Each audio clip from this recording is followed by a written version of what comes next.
తారా చౌదరి మరోసారి వార్తల్లోకి ఎక్కారు. తారా చౌదరి ఇంట్లో ఘర్షణ జరిగింది. తారా చౌదరి సహాయకుడు దుర్గా ప్రసాద్తో సందీప్ అనే యువకుడు ఘర్షణ పడినట్లు తారా చౌదరి హైదరాబాద్లోని బంజారాహిల్స్ పోలీస్ స్టేషన్లో ఫిర్యాదు చేశారు.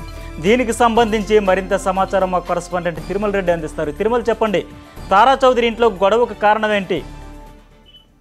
గతంలో వివాదాల్లో ఉన్నటువంటి తరగతులు మరోసారి చాలా రోజుల తర్వాత వార్తలకు కింద పడి చెప్పొచ్చు. మనం తీసుకున్నట్టయితే గురువారం రోజు రాత్రి తారా చౌదరి ఇంట్లో పనిచేసేటువంటి వ్యక్తి దుర్గా ప్రసాద్, అదేవిధంగా అదే బిల్డింగ్ లో పైన ఉంటున్నట్టు వీరంతా కూడా బంజారాహిల్స్ లోని ఇందిరానగర్ ఫేస్లో నివాసం ఉంటున్నారు.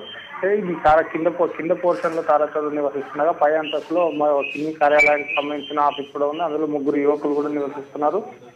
రాజేష్, ఉదయ్, అదేవిధంగా సందీప్ అనే ఈ ముగ్గురు యువకులు కూడా నివసిస్తున్నారు. మొన్న రాత్రి గురువారం రోజు రాత్రి ఈ ఇద్దరి మధ్య కూడా గొడవ జరిగింది. ఎవరైతే తారా చౌదరిలో ఇంట్లో పనిచేస్తున్నటువంటి వ్యక్తి, అదేవిధంగా ఈ పై అంతస్తులో ఉన్నటువంటి వ్యక్తుల మధ్య వివాదం జరిగింది. ఈ క్రమంలోనే పై అంతస్తులో నివసిస్తున్నటువంటి ముగ్గురు యువకులు కూడా తనపై దాడి చేశారంటూ తారా చౌదరి సహాయకుడు బంజారాహిల్స్ పోలీస్ స్టేషన్ లో ఫిర్యాదు చేయడం జరిగింది. అయితే అతని సహాయంగానే, అంటే ఇప్పుడు ఇక్కడ కేవలం మొదటగా తమ ఇంట్లో పనిచేసే వ్యక్తి పైన పై పొట్టంలో ఉన్నటువంటి వ్యక్తులు దాడికి పాల్పడ్డారని కూడా అతనికి మద్దతుగా తారా చౌదరి పోలీస్ స్టేషన్ కి రావడం జరిగింది. అయితే దీనిపైన కూడా పోలీసులు నమోదు చేసుకుని దర్యాప్తు చేస్తున్నారు.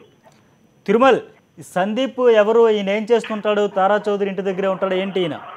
అంటే ఈ సందీప్ కూడా ఒక సినిమాకి సంబంధించిన కార్యాలయంలోనే పనిచేస్తుంటాడు. ఆ కార్యాలయం కూడా తారా చౌదరి నివసిస్తున్నటువంటి ఇంట్లోనే పై అంతస్తులో కూడా ఈ కార్యాలయం ఉంటుంది.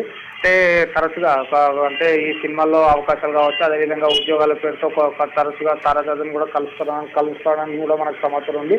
అంటే ఈ వివాదంలోనే వీళ్ళిద్దరి మధ్య గొడవ జరిగిందా లేదా వేరే ఇతర కారణాలు ఏదైనా ఉన్నదానిపైన కూడా పోలీసులు కేసు నమోదు చేసుకొని దర్యాప్తు చేస్తున్నారు. అయితే ఈ విషయం నిన్న రాత్రి సుమారు 12 గంటల ప్రాంతంలో వెలుగులోకి వచ్చింది. వెలుగులోకి వచ్చిన అనంతరం మీడియా ప్రతినిధులు తారా చౌదరిని కలిసే ప్రయత్నం చేసినప్పుడు కూడా అందుబాటులో లేరు. Okay Tirumal, thank you for updates.